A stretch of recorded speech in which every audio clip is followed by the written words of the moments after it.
Hello, I'm Abi James. I'm an accessibility consultant at AbilityNet. So I'm here today to support the event that we are running and also to meet all the great people that are working in the accessibility field and learn from each other. It's such a great field to share knowledge, best practice, experience. It's a great, friendly field.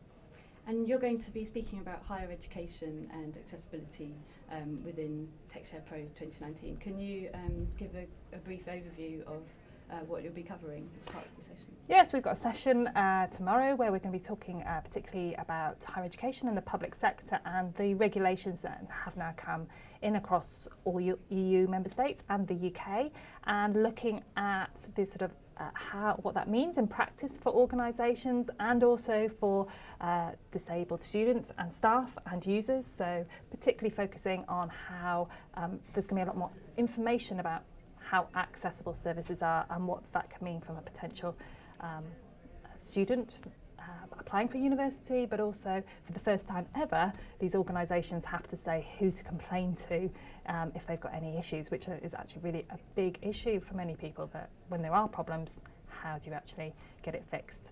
Tell somebody that you need some help. And have you noticed any key trends within the higher education and accessibility field?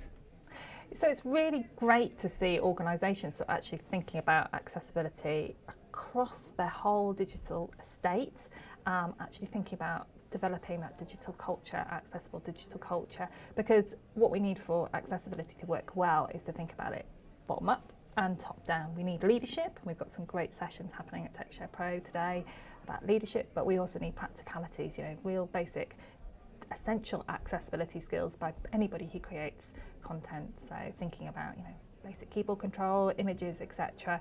And how do you get that out large scale across huge organisations is one of the challenges we're facing, and it's just really important to start seeing those conversations happening, thinking about what formats we're producing information in, challenges of PDFs, the advantages of different types of more accessible formats as well. So it's just really nice to see that we're starting to get momentum behind these changes. And what are you hoping to learn from the event and the people that are speaking as well?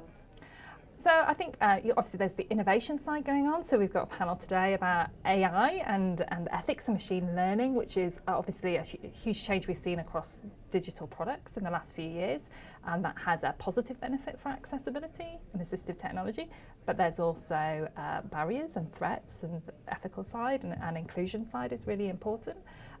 Really interested to see how the gaming side is also progressing, because it's really great to see what is a leisure industry and taking on board accessibility as well, just as important as making sure the workplace and education is accessible for all as well.